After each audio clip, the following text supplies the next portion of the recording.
यूं ही नहीं मैं बन जाता हूं। कुदरत के कोने कोने से खूबियां खोज लाता हूं। गुणवत्ता की गहराइयों का गोताखोर हूं मैं। यूं ही नहीं मैं रजनीगंधा बन जाता हूं।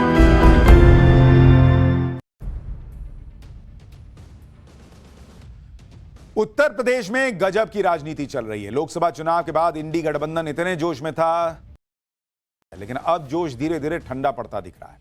मुख्यमंत्री योगी आदित्यनाथ ने ऐसा चक्रव्यूह बना दिया जिसमें राहुल और अखिलेश दोनों फंसे हुए। इंडी गठबंधन यूपी में उपचुनाव को लेकर जो प्लानिंग कर रहा था, वो सारी प्लानिंग धरी की धरी दिख रही है। सीएम योगी उन मुद्दों पर काम कर रहे हैं जिस पर बोलकर अखिलेश यादव फंस जाते हैं और राहुल गांधी कुछ बोल ही नहीं पाते। यूपी उपचुनाव में बुलडोजर और एनकाउंटर की गूंज साफ सुनाई दे रही है। बहराइच में रामगोपाल मिश्रा की हत्या के आरोपियों का एनकाउंटर हुआ। अब आरोपियों के अवैध अतिक्रमण पर बुलडोजर भी चलने वाला है। इस माहौल के बीच अखिलेश का पीडीए कार्ड कितना काम करेगा, यह भी सवाल है। राहुल का संविधान बचाओ नैरेटिव और जातिगत जनगणना का मुद्दा पहले ही हरियाणा में फेल हो चुका है और बीजेपी फ्रंट फुट पर हिंदुत्व की पिच पर खेल रही है।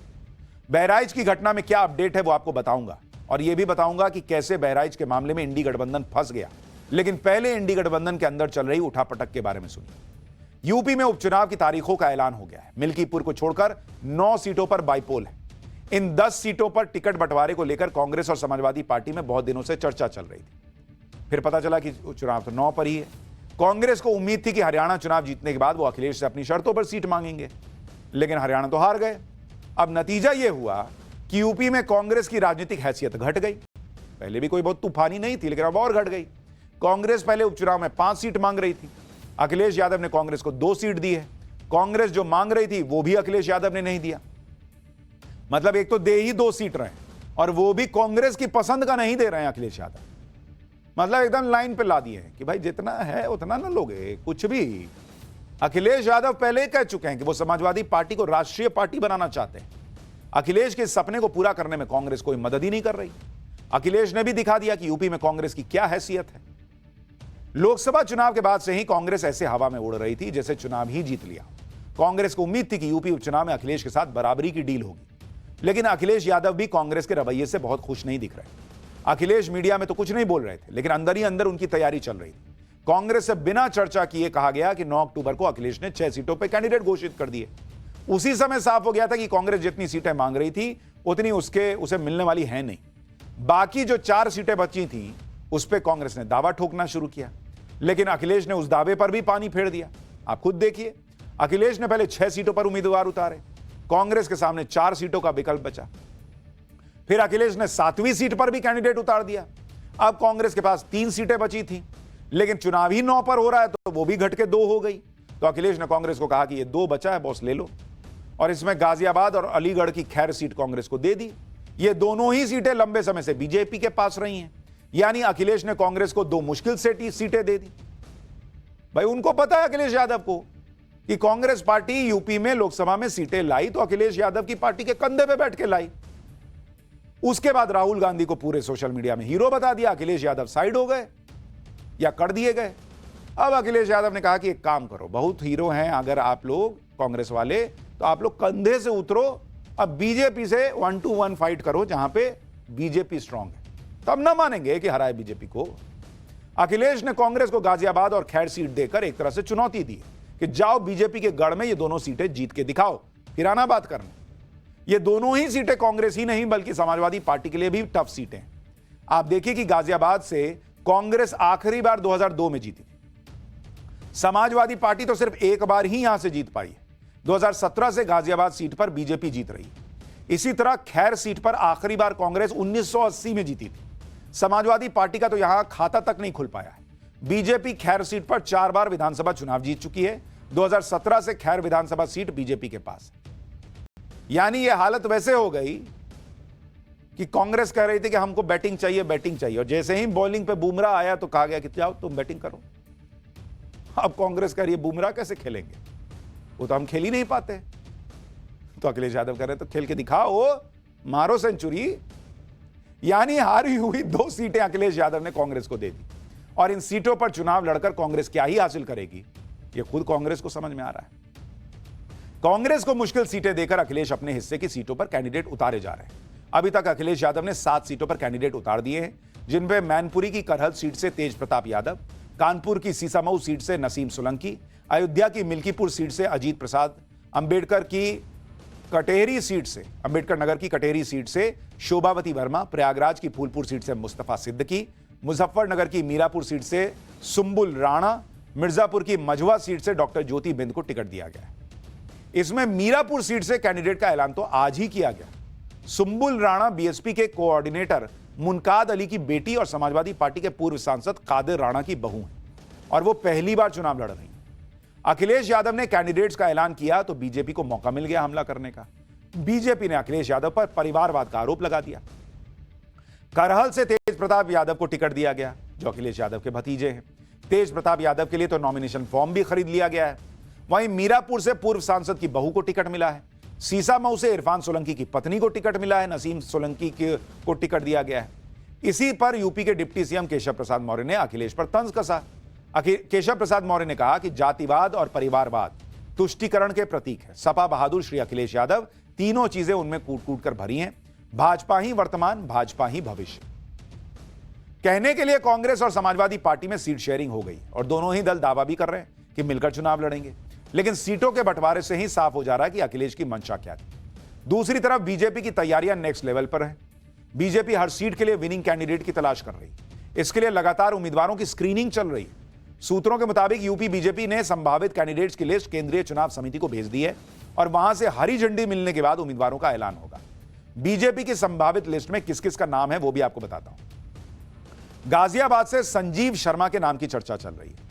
फूलपुर से दीपक पटेल, अनिरुद्ध पटेल और कविता पटेल, सीसामऊ से सुरेश अवस्थी, नीतू सिंह और नीरज, खैर से भोला दिवाकर और मुकेश सूर्यवंशी, मंझवा से सुचिस्मिता मौर्य और सीएल बिंद, कुंदरकी से शेफली सिंह, रामवीर और मनीष सिंह, कटेरी से धर्मराज निषाद और अवधेश द्विवेदी, करहल से संगमित्रा मौर्य, सलोनी बघेल और अनुजेश का नाम चल रहा है। मिल्कीपुर से बाबा गोरखनाथ और चंद्रभान पासवान का नाम चल रहा है। तो ये संभावित कैंडिडेट्स हैं। इनमें से किसका नाम फाइनल होगा ये तो अभी पता चलना बाकी है। अच्छा, जो उपचुनाव हो रहे हैं उनमें से 3 सीटें बीजेपी के पास थी, 2 उसके सहयोगियों के पास थी। इस बार बीजेपी की कोशिश है कि सभी सीटों पर एनडीए गठबंधन का परचम लहराया जाए। उत्तर प्रदेश उपचुनाव की लड़ाई को और दिलचस्प बनाने के लिए बीएसपी और ओवैसी की भी एंट्री हो गई। इन दोनों की एंट्री से अखिलेश और कांग्रेस को नुकसान होने की चर्चा हो रही है। बीएसपी ने अपने दम पर उपचुनाव लड़ने का फैसला किया है। बीएसपी ने अभी तक 5 सीटों पर कैंडिडेट उतार भी दिए। ओवैसी की पार्टी पल्लवी पटेल के साथ मिलकर चुनाव लड़ेगी। एआईएमआईएम 2 सीटों पर और बाकी पर पल्लवी पटेल की पार्टी लड़ेगी। आपको सुनवाता हूं कि उपचुनाव को लेकर ओवैसी क्या कह रहे हैं। हमारी बहन मोहतरमा पल्लवी पटेल साहिबा के साथ इस चुनाव में जाएंगे, लड़ेंगे। और जहां तक मुझे हमारे उत्तर प्रदेश के अध्यक्ष ने बताया है कि 2 सीट पर हम लड़ेंगे और बाकी सीट पर जो हमारी बहन पल्लवी पटेल तय करेगी वो लड़ेंगे, मगर हम लोग साथ मिलकर लड़ेंगे ये बाई इलेक्शन।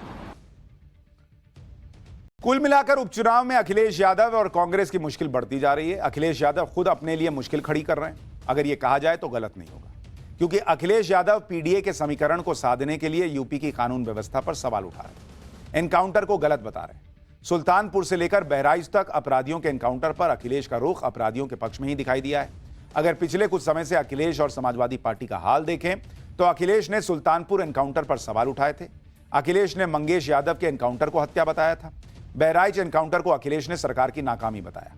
इसके अलावा अयोध्या में एसपी नेता मोईद खान पर रेप का आरोप लगा। अयोध्या सांसद अवधेश प्रसाद के बेटे पर किडनैपिंग का आरोप लगा है। समाजवादी पार्टी के नेता फेक करेंसी रैकेट में शामिल पाए गए। समाजवादी पार्टी के सांसदों और विधायकों के व्यवहार पर भी सवाल उठे। अखिलेश यादव सेलेक्टिव अप्रोच के साथ अपराध की घटनाओं पर बयानबाजी कर रहे हैं। बीजेपी इसी को आधार बनाकर आरोप लगा रही है कि समाजवादी पार्टी को गुंडई की आदत है। अखिलेश यादव ने बहराइच एनकाउंटर पर क्या कहा वो भी सुनिए।